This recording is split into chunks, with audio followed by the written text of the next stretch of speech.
Dream job ఆదిత్యతోనే సాధ్యం. Aditya degree colleges admissions open. For more information visit our website. ఆంధ్రప్రదేశ్లో కూటమి ప్రభుత్వం ఏర్పడి 11 నెలలు అవుతుంది. అంటే ఏకాదశి అన్నమాట.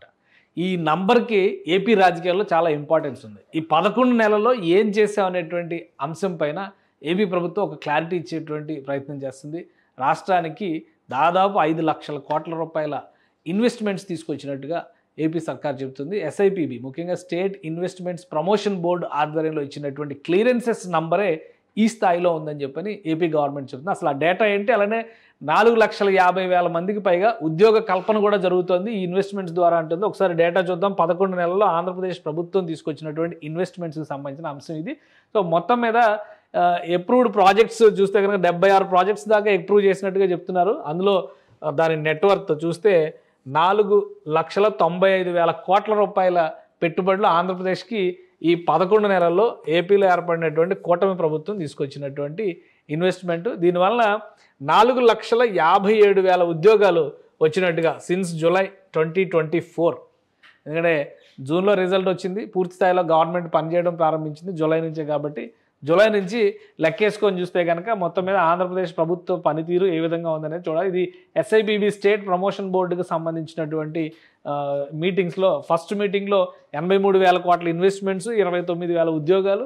సెకండ్ మీటింగ్లో 1,82,000 కోట్ల ఇన్వెస్ట్మెంట్స్, 2,63,000 ఉద్యోగాలు. మూడో మీటింగ్లో 44,000 కోట్ల ఇన్వెస్ట్మెంట్స్, 19,580 ఉద్యోగాలు. అలానే నాలుగో మీటింగ్లో 1,20,000 కోట్ల పెట్టుబడులు, 78,000 పైగా ఉద్యోగాలు. ఐదో మీటింగ్లో 30,667 కోట్ల ఇన్వెస్ట్మెంట్స్, 32,000 ఉద్యోగాలు. అలానే సిక్స్త్ మీటింగ్ రీసెంట్గా జరిగింది, ఈ నెలలో జరిగినటువంటి మీటింగ్ అది. దానిలో 33,720 కోట్లకి క్లియరెన్స్ ఇచ్చారు ఇన్వెస్ట్మెంట్స్కి. 34,000 ఉద్యోగాలు వస్తాయని చెప్పి అంచనా వేస్తున్నారు. సో మొత్తంగా చూస్తే గ్రాండ్ టోటల్ ఇక్కడ కనిపిస్తుంది 4,95,796 కోట్ల రూపాయల ఇన్వెస్ట్మెంట్స్ తీసుకొస్తుంది ఆంధ్రప్రదేశ్లో ఉన్నటువంటి కూటమి ప్రభుత్వం. ఉద్యోగ కల్పన విషయంలో చూస్తే కనుక ఆల్మోస్ట్ 4,58,000, ఎందుకంటే 4,57,934 ఉద్యోగాలు వస్తాయని చెప్పండి. మొత్తం 76 ప్రాజెక్ట్స్కి రాష్ట్ర ప్రభుత్వం ఈ 11 నెలల్లో క్లియరెన్స్లు ఇచ్చింది.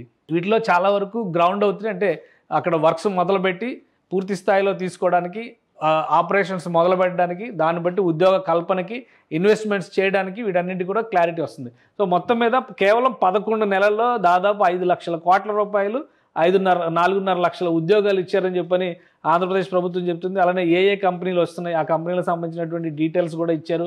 Arcelor metal company, Kalyani strategic systems, LG electronics limited, TAFE India limited, అట్లానే పీసీబీఎల్, గ్రీన్కో, ఆస్థా గ్రీన్, మొత్తం ఎనర్జీ సెక్టార్లో చాలా కంపెనీస్ని ఆంధ్రప్రదేశ్ ప్రభుత్వం తీసుకొచ్చింది.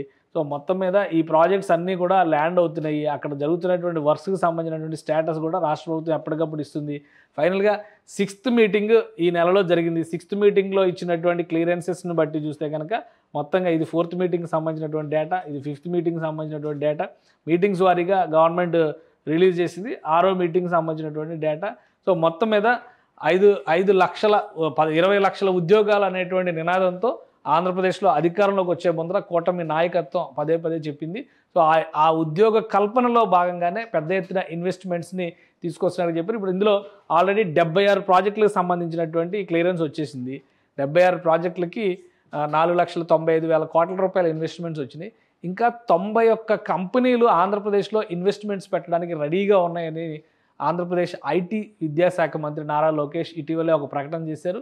ప్రతి కంపెనీకి ఒక నోడల్ ఆఫీసర్ని అపాయింట్ చేయండి. నోడల్ ఆఫీసర్ని అపాయింట్ చేయడం ద్వారా వీలైనంత వేగంగా ఆ ప్రాజెక్టులు గ్రౌండ్ అవడానికి అవకాశం ఏర్పడుతుందని చెప్పని ప్రభుత్వం భావిస్తుంది. అలానే ప్రతి రంగంలో కూడా పాలసీస్ని డిజైన్ చేసి ప్రభుత్వం రిలీజ్ చేసింది. పాలసీకి అనుగుణంగా వచ్చినటువంటి సంస్థలని ప్రోత్సహించాలనేటువంటి సంకల్పంతో రాష్ట్ర ప్రభుత్వం పనిచేస్తుంది. సో మొత్తం 11 నెలల్లోనే 5 లక్షల కోట్ల రూపాయల ఇన్వెస్ట్మెంట్స్, 5 లక్షల వరకు ఉద్యోగాలు తీసుకొచ్చేటువంటి ప్రయత్నం జరుగుతుంది.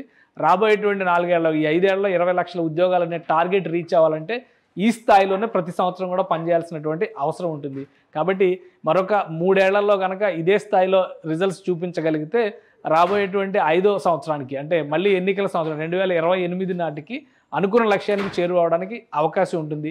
పెద్ద పెద్ద కంపెనీలు, మ్యానుఫ్యాక్చరింగ్ కంపెనీలు, ఎలక్ట్రానిక్స్కి సంబంధించినటువంటి కంపెనీలు రాయలసీమను మ్యానుఫ్యాక్చరింగ్ హబ్గా చేస్తాం అనేటువంటి రీతిలో ఆ స్థాయిలో ఉన్నటువంటి కంపెనీలే తీసుకొస్తున్నారు. అలానే గ్రీన్ ఎనర్జీస్ పైన ఆంధ్రప్రదేశ్ ప్రభుత్వం పెద్ద ఎత్తున ఫోకస్ పెట్టింది. అన్ని ప్రాంతాల్లో పవన విద్యుత్తు, సౌర విద్యుత్తు ఈ రెండింటిపైన ఎక్కువ ఇన్వెస్ట్మెంట్స్ వస్తున్నాయి. రాబోయేటువంటి రోజుల్లో గ్రీన్ హైడ్రోజన్ ఉత్పత్తి కూడా ఆంధ్రప్రదేశ్ని ఒక హబ్గా మలుస్తాం అనేటువంటి మాట ఆంధ్రప్రదేశ్ ప్రభుత్వం చెబుతోంది. సో వస్తున్నటువంటి కంపెనీల ప్రతిపాదనలు కూడా ఆ దిశలోనే ఉన్నాయి కాబట్టి ఇది ఒక సక్సెస్ఫుల్ ఫార్ములాగా చూడాల్సి ఉంటుంది. అయితే ఇప్పుడు అగ్రిమెంట్స్ అయినటువంటి కంపెనీలు ల్యాండ్ అయ్యి ఆపరేషన్స్లోకి రావడం అనేది చాలా కీలకమైనటువంటి దశ. లోకేష్ గారు ప్రతిపాదించినట్టుగా ఒకవేళ నోడల్ ఆఫీసర్స్ ద్వారా ఈ పర్యవేక్షణ బాధ్యతలు కూడా అప్పగిస్తే కనుక ఈ ప్రాజెక్ట్స్ వీలైనంత తొందరగా ఎగ్జిక్యూట్ అయ్యి అనుకున్న స్థాయిలో ఉపాధి కల్పన జరుగుతుంది. అనుకున్న స్థాయిలో పెట్టుబడుల ప్రవాహం కూడా ఆంధ్రప్రదేశ్లోకి వచ్చేటువంటి ఛాన్సెస్ ఉంటాయి. మారుమూల ప్రాంతాలకు తగ్గట్టుగా ఆయా ప్రాంతాల్లో ఇన్వెస్ట్మెంట్స్ ప్లాన్ చేశారు. అలానే అడ్వాన్స్డ్ అర్బన్ ఏరియాస్లో దానికి తగ్గట్టుగా ప్రణాళికలను సిద్ధం చేశారు. కాబట్టి ఈ స్థాయిలో కనుక ఈ 4 ఏళ్ళు కంటిన్యూ చేస్తే ఆంధ్రప్రదేశ్కి ఇప్పటివరకు ఏర్పడినటువంటి పారిశ్రామిక రంగంలో ఆంధ్రప్రదేశ్ మినిమంగా మారిపోయింది అనేటువంటి అభిప్రాయాల నుంచి బయటపడడానికి అవకాశం ఉంటుందని భావించవచ్చు. సుమన్ టీవీలో మీ పర్సనల్ అండ్ బిజినెస్ ప్రమోషన్స్ కోసం కింది నెంబర్కి కాంటాక్ట్ చేయండి.